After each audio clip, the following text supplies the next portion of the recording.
Yo, what's going on, guys? Today I'm going to be going over the Week 8 Monday Night Football Showdown slate on Draftkings. We're going to take a look at some of my favorite plays for this slate. We got a game between the Dolphins and the Steelers. We'll kind of talk through some of the guys I like at the top. I'll try and give some value as well, along with some of my favorite stud plays. So that way, there's plenty of guys at all price ranges, not just giving all the stud plays. Just before we do get started taking a look at this Showdown slate, I would definitely appreciate it if you would drop a like on this video. And as always, feel free to leave any comments down below regarding this slate. If you have any questions, you can always leave that down below as well. Feedback just in general is appreciated, so if you have any feedback regarding the video, I always appreciate your comments on that.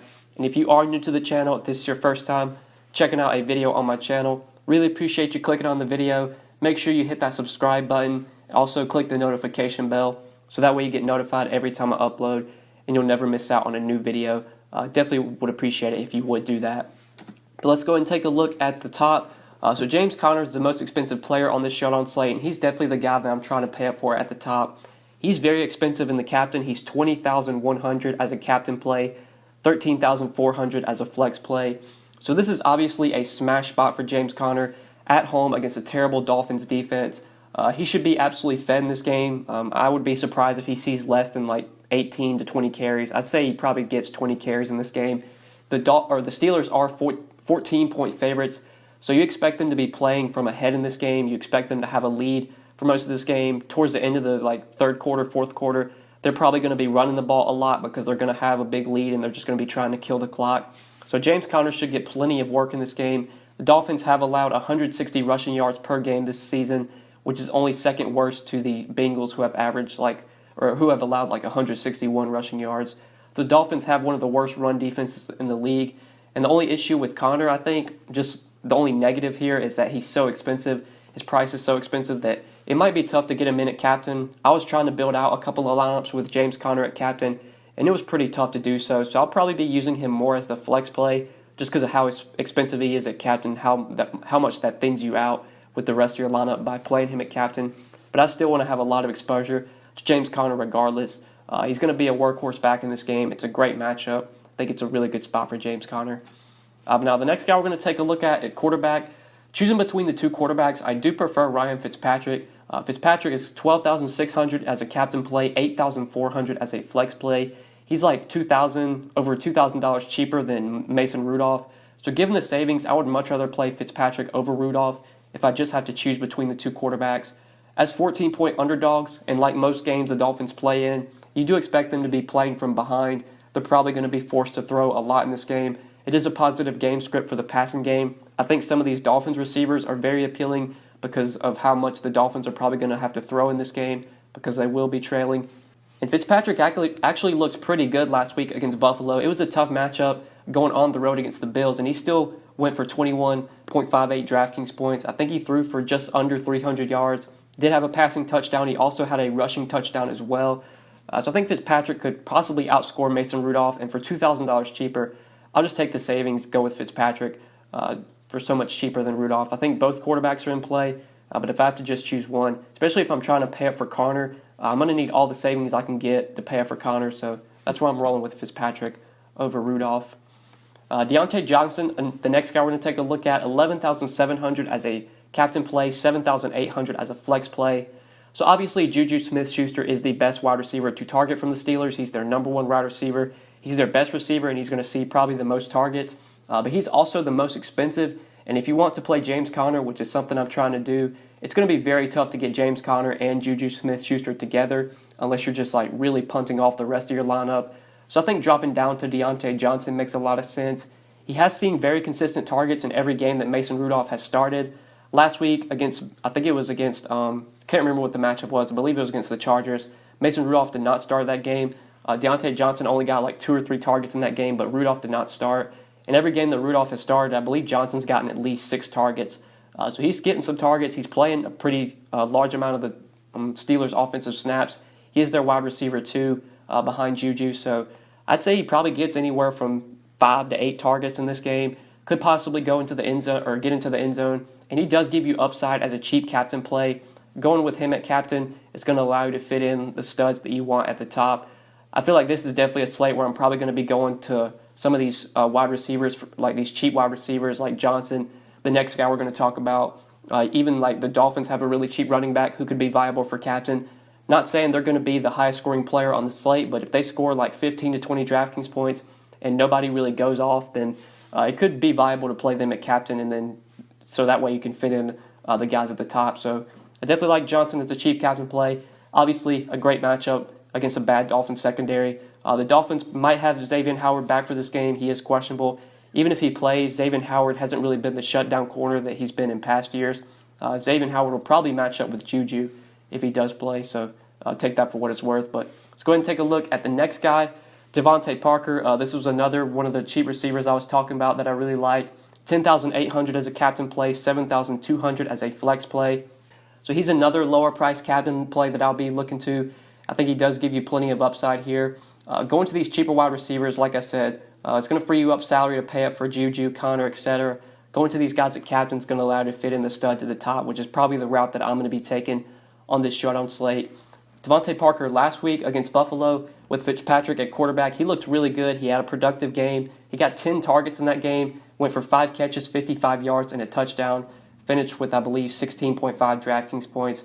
So solid outing from Parker last week. It was a pretty tough matchup against a really good Bills defense. The Steelers' pass defense hasn't been that great this year.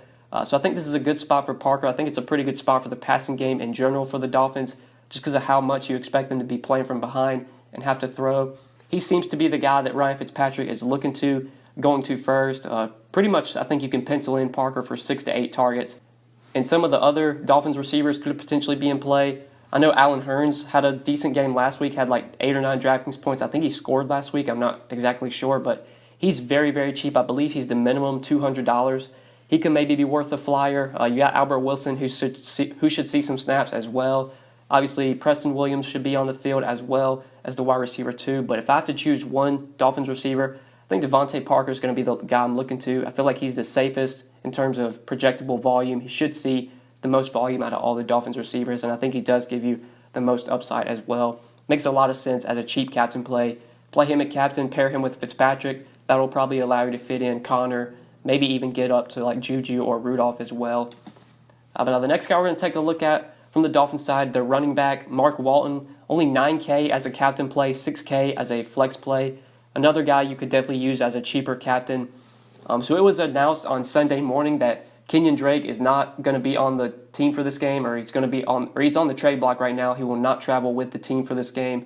So that leaves Mark Walton and Keelan Ballage as the 2 guys who should actually get some touches. The Dolphins do have other running backs active on their roster, but I don't expect them to get much work. I expect Walton and Ballage to be the 2 guys that see actual volume.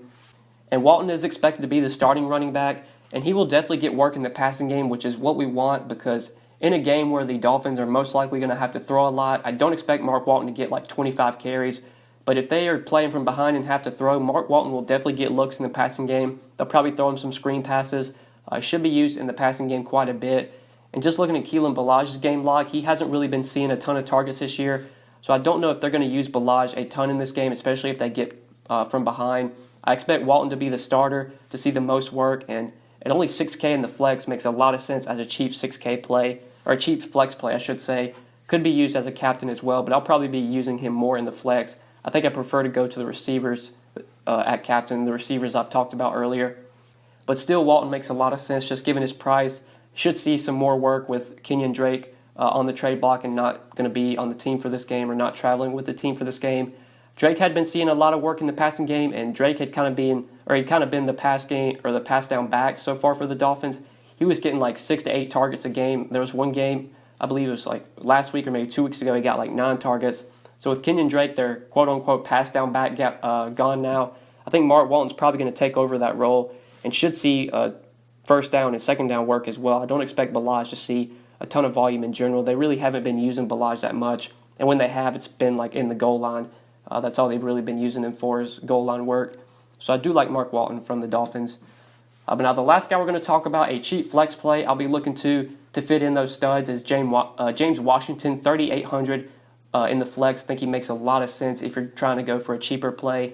I usually always try and give at least one cheap play in these showdown videos, at least one guy below 5K. other than the kickers or defenses that is actually playable, and I think James Washington is playable on this slate and does give you some upside. Washington isn't going to project to see a ton of volume. We obviously know that. He is the wide receiver 3 behind Juju and behind Johnson, so he's behind those two guys on the depth chart. Is not going to see like 10 targets, but he should definitely play a decent amount of snaps. I believe last week he played just over 50% of the snaps last week against the Chargers. And he should run enough routes to at least give you a chance at a solid game. Like even if he goes for 5 catches, 50 yards, that's 10 DraftKings points. That's going to be probably hard to beat out of all the guys around that price range. That's probably going to be the best score you're going to get out of all the guys around that price tag. So I think Washington gives you upside. I think he gives you a little bit of safety as well. He's been seeing targets pretty much every game. He's been playing enough snaps to where he should see a few targets. Obviously a great matchup against the Dolphins with how bad their secondary is. Doesn't need much to return value at all. Like I said, even if he gets you 9-10 DraftKings points, that's really good value at only 3,800. He has the upside for more as well. Could totally see him getting into the end zone if he gets open on a play. So I do really like James Washington at 3,800. You've also got the shower narrative in play. Washington and Rudolph both played at Oklahoma State together. Were both college teammates, so they do have a little bit of a connection there, going back to when they played in college, and I believe they showered together in college as well. Pretty much when you're on the same college football team, you're going to shower with your other teammates. So Washington, a guy you could definitely look to as a cheap flex play. But that's pretty much it for some of my favorite plays for the Showdown slate, guys. Thank you so much for watching the video. I do really appreciate it. You'll notice on the screen right now I have one of my more recent videos popping up on the screen if you want to check that video out. You can also hover over my YouTube logo to subscribe to the channel if you haven't done that already. And like always, feel free to leave any comments, any questions, any feedback down below in the comments section. I always appreciate your guys' feedback. But that's pretty much it, guys. Good luck tonight on the Showdown slate. We will see you in the next video. Peace.